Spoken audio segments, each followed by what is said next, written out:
bienvenue à cette édition rétrospective de la semaine du Journal de la Ville que nous vous convions de suivre avec beaucoup d'intérêt.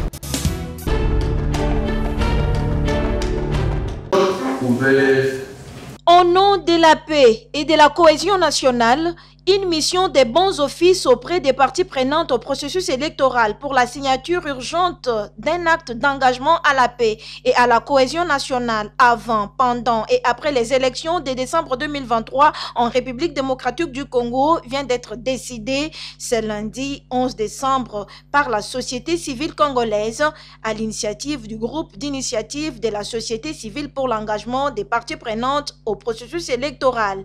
Leur déclaration. Nous, actrices et acteurs de la société civile congolaise, réunis à Kinshasa le 11 décembre 2023 dans la salle Garamba de l'immeuble Paul Fanda Fernana dans la commune de Lingwala pour analyser l'évolution du contexte électoral en République démocratique du Congo, décidons ce qui suit. 1. Lancer immédiatement une campagne de promotion de la cohésion nationale pendant et au-delà du processus électoral en cours. Mettre sur pied une mission de bons offices auprès des parties prenantes au processus électoral pour une signature urgente d'un acte d'engagement à la paix et à la cohésion nationale avant, pendant et après les élections. Mobiliser l'ensemble de la société civile congolaise et de la population pour contribuer effectivement à la cohésion nationale pendant et après le processus électoral. Nous invitons toutes les parties prenantes à s'ouvrir à la mission des bons offices de la société civile. Nous lançons un appel urgent aux partenaires institutionnels de la société civile et aux bailleurs des fonds de soutenir cette initiative citoyenne.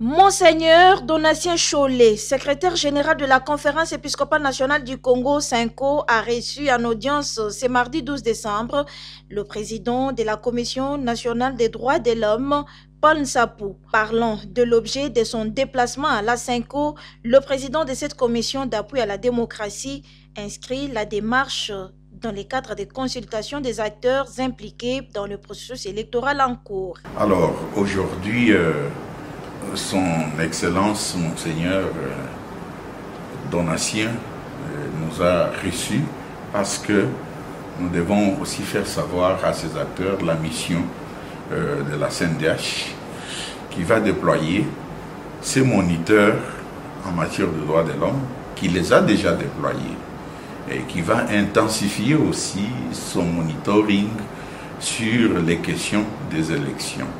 Donc nous serons tous présents sur terrain pour encadrer ce processus tant que l'on peut, chacun observant sa tâche. De son côté, Monseigneur, le secrétaire général de la SENCO, s'est dit être content de voir la CNDH s'occuper du processus électoral et conseille ces derniers d'interpeller le président de la Commission électorale nationale indépendante, acteur majeur des enjeux liés au processus.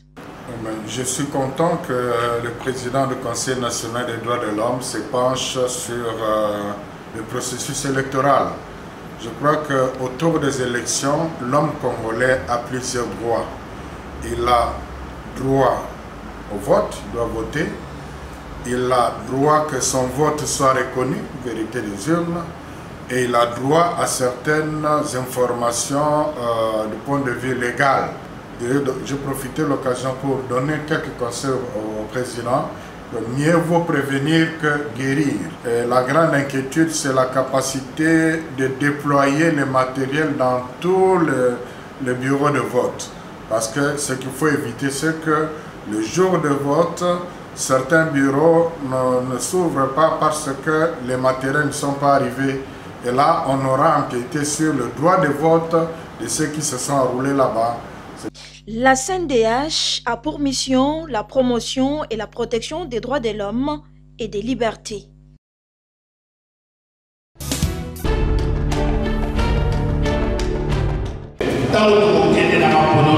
À 4 jours de la tenue des élections 20 décembre 2023 en République démocratique du Congo, la plateforme Agir pour les élections transparentes et apaisées AETA livre ses dernières techniques et stratégies à ses candidates et candidats formés, accompagnés par elle tout au long du processus électoral, ainsi pour leur réussite aux élections de 2023, et c'est à travers une rencontre de coaching organisée ce jeudi 14 décembre 2023 à Kimbanseke, dans la salle paroissiale Mama Wabosawa sur route Ndjoko.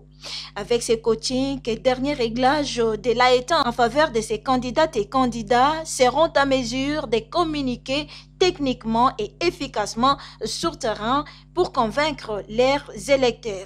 Roland Mumbala, secrétaire général de l'AETA. Il était question qu'aujourd'hui nous puissions réunir les candidats et les candidates députés à divers niveaux et que nous puissions avec eux essayer d'évaluer les succès qu'ils ont rencontrés depuis que la campagne a commencé, les échecs qu'ils ont essuyés, les potentialités qu'ils ont découvertes et les obstacles qu'ils ont rencontrés. Et sur base de ça, on va essayer de renforcer leurs capacités, on va essayer de définir ensemble avec eux les stratégies de rattrapage parce que les 4 jours qui restent sont les 4 jours déterminants pour que l'on puisse convaincre les électeurs et que l'on puisse maximiser les chances de réussite et afin que les candidats accompagnés par l'AETA soient parmi les candidats qui seront les mieux élus. Une rencontre saluée par les candidats qui remercient l'AETA pour ses stratégies techniques en leur faveur. C'est un acte que nous saluons. Ça nous aide non seulement à faire connaître les candidats auprès d'autres candidats, mais aussi faire connaître les candidats auprès de son électorat, mais aussi créer, n'est-ce pas, cette fusion-là, cette connaissance pour partager les stratégies et les mobilisations des terrains. Organisation des élections ce 20 décembre par la Commission électorale nationale indépendante, l'AETA reste optimiste. Parce que au regard de communiqués, de messages, des informations qui viennent de la CENI elle-même, elle rassure que pendant la date du 20, les élections vont être organisées. Et l'AETA ne fait qu'encourager la CENI et l'exhorter à organiser réellement les élections le 20 et de bonnes élections de façon transparente, crédible et inclusive. L'AETA au service de la population congolaise pour son bien-être avec l'appui de 11-11-11. Là aussi, le temps et la fatigue.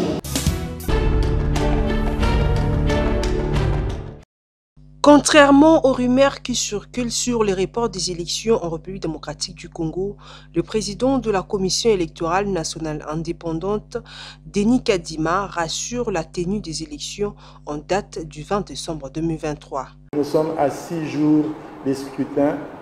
Nous entendons beaucoup de choses dans les réseaux sociaux et dans les médias. La vérité est que la CENI n'épargne aucun effort pour tenir les élections à la date prévue. Ça signifie le 20 de ce mois, le 20 décembre.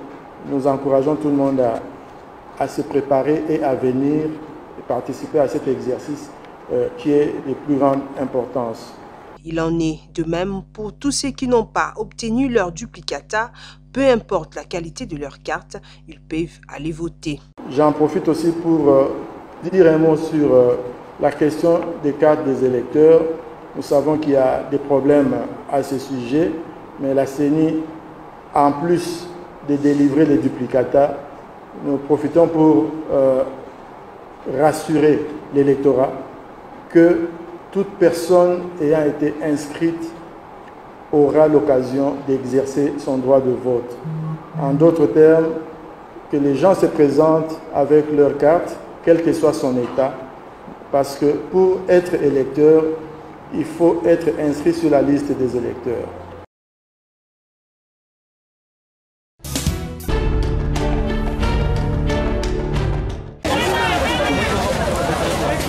C'est une marche blanche pour soutenir les femmes candidates aux élections de décembre 2023 et la mobilisation de l'électorat en leur faveur et en faveur des jeunes, organisée ce vendredi 15 décembre 2023 à Kinshasa par le cadre permanent des concertations de la femme congolaise CAFCO qui dénonce et dit stop au harcèlement émotionnel et physique envers les femmes candidates. La marche blanche a eu pour point de départ la gare centrale en passant sur le boulevard du 30 juin, croisement avenue de la Libération ex-24 novembre pour chuter à la place des évolués. Chemin faisant, les femmes disaient à haute voix.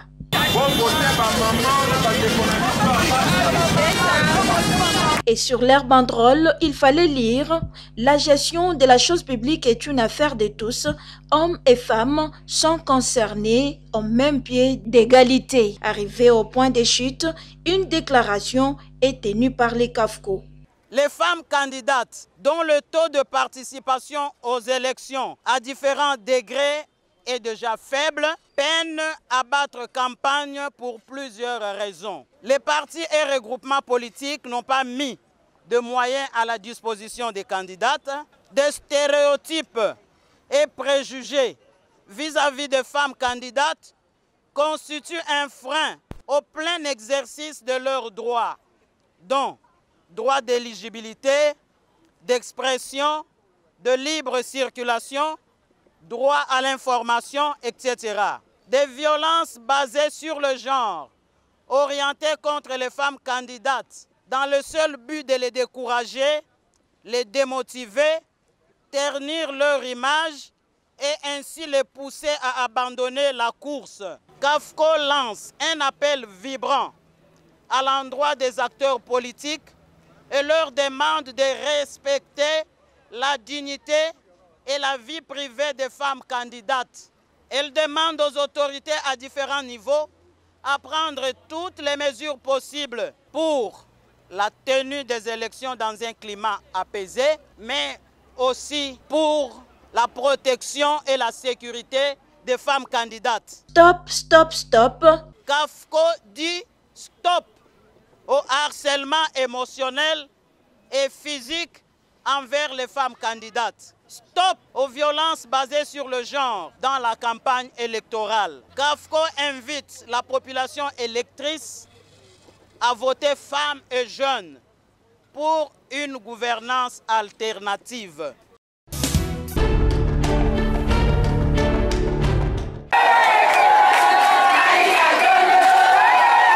Le Moïse de Kimbantseke, le numéro 58 au provincial, l'homme de Dieu, le pasteur Bozi Mabanza, a tous les soutiens des mamans et jeunes de Kimbantseke, qui ne jurent que sur lui aux élections générales prévues dans quelques jours sur toute l'étendue de la RDC. Le vendredi 15 décembre 2023, plus de 1000 mamans des quartiers Bikuku, Kassavubu, Waiwai et Kikimi ont été sensibilisées par celui qui tient le bâton des commandements de cette commune, le pasteur Bozi Mabanza Andoulou, sur les votes utiles. Les Kimbansekoises doivent faire un choix idéal pour les 5 années prochaines. Pour l'homme de Dieu, le pasteur Bozi Mabanza, les choix idéaux s'imposent et ces choix c'est Maponami ezali mukolo ya misato mercredi le 20 toke na ba élection. Nazala mingi koloba te makabo na ekoloba awa na epotoka ngalupango na biso mutu musu akota. Numéro ya liboso na national na biso nyonso nde tozali awa watango sokota na bureau de vote voter numéro 472 pour azali papa o asili papa Bozi na yo. Tozoka na soki biso nyonso to voter 472 kobimana nte otali lisusu obeti numéro ya mwana na yo, obeti numéro ya ndeko na yo, obeti numéro ya pasteur na yo, obeti numéro ya muto yo moko tindaki. Numéro c'est combien? Après cette mobilisation chaleureuse, le ticket gagnant, le porte-parole des habitants de Kimbantseke au provincial, a rencontré les papas, mamans et jeunes du quartier 17 mai. Là encore, les 138 a motivé sa base de se rendre nombreux aux urnes ce mercredi 20 décembre 2023. Le samedi 16 décembre 2023, le 138 au provincial a communié avec les mamas veuves de l'église Fepako Nzambe Malamu.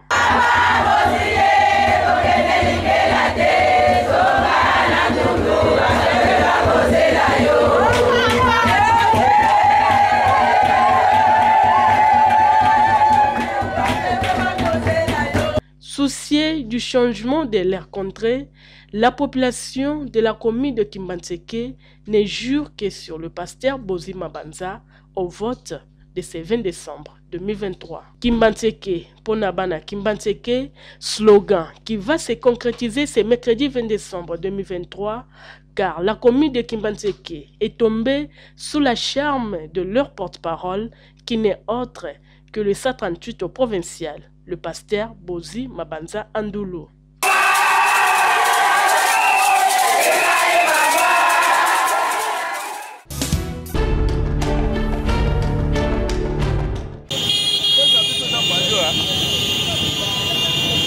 À quelques jours de la tenue des élections 2023 en République démocratique du Congo, le candidat numéro 523 à Lafuna et 47 à Bandalungwa, Maître John Bayantita et son équipe de campagne ont sillonné plusieurs avenues, artères et quartiers d'Efuna et Bandalungwa pour sensibiliser et mobiliser l'électorat d'être prêt le 20 décembre 2023 et c'est à travers une caravane motorisée. Partout où Bayantita et son équipe sont passés, le message était clair. Votez le numéro 523, les nationales, Maître John Bayantita et 47, le provincial à Bandalungwa.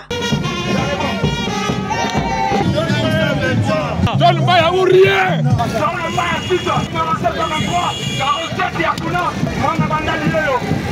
C'est à l'espace Motonamoto de Bandal où Maître John Bayantita et son équipe ont chuté. Ici, un accueil chaleureux lui a été réservé par sa base qui ne jure que sur son élection. Prenons la parole, le candidat numéro 523 à Lafuna et 47 à Bandalungwa, Maître John Bayantita, demande à sa base de voter massivement Félix Antoine Tshisekedi Tshilombo, numéro 20 à la présidentielle du 20 décembre et de voter pour 523 et 47. Fachi Belton a la mission moko tata nzamba tindi ye. Et puis mission moza spirituelle. Aboko makasi pona Fachi Belton. Nzinga nzinga ya Fachi Belton eza na bosenga ya bana nzambe lokola ba Maître John Bayantita. Fachi Belton lobi batu ya kala lisusu te mwana na bino aza liboso na bino numéro 47 ebongo funa 523. Tozali ko se préparer mercredi biso panso mbula ebeta te tokende na urne tokende ko voter ata obungisa carte na yo oko voter maboko pona seni. Notables et pasteurs du district de Lafuna et de la commune de Bandalungwa étaient tous présents pour soutenir la candidature de leurs fils qu'ils appellent les visionnaires et une prière était faite pour Maître John Bayantita afin que la porte du Parlement s'ouvre pour lui. Tout est bien qui finit bien. Maître John Bayantita pour les changements et le développement de Lafuna et de la commune de Bandalungwa.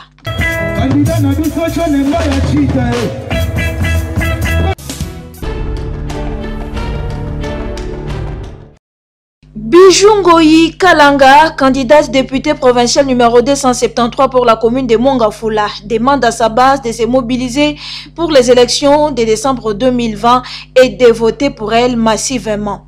Dans son projet de société, la candidate numéro 273 veut que Mongafula tourne. Que tout Mongafula comprenne qu'on a besoin d'un nouveau vent en fait. Il faudrait que les choses tournent, il faudrait qu'on voie de l'avant. Il ne faudrait pas qu'on regarde derrière. Bien qu'on ait buté à des problèmes présentement là. Qu'on ait buté à des problèmes où les gens ne comprennent pas pourquoi ils sont en train d'aller voter en fait. Pourquoi ils le font, pourquoi il faudrait qu'il y ait un député provincial ou national. Alors face à tous ces carcans, je me présente. Donnez-nous une chance qui pourra nous permettre de changer, de propulser Mongafula. Numéro 273 Bijungoy porte à cœur les préoccupations de la population de Mongafula, qu'elle compte représenter à l'Assemblée provinciale de Kinshasa pour un développement durable. Il y a plusieurs paliers, parce que Mongafula a beaucoup de problèmes. On a des problèmes sécuritaires, on a des problèmes d'électricité, eau, en fait, des vices qu'on a toujours eu, quoi. Alors, c'est dans l'optique de trouver un bon appui ou bien alléger quand même les choses, parce qu'on ne peut pas toujours persévérer dans ce carcan. Votez pour Ngoï Kalanga Bijou 273, pour Amon Gafula Prosper en tout cas. Avec la candidate députée provinciale numéro 273, Bijou Ngoï Kalanga Mongafula Prosper.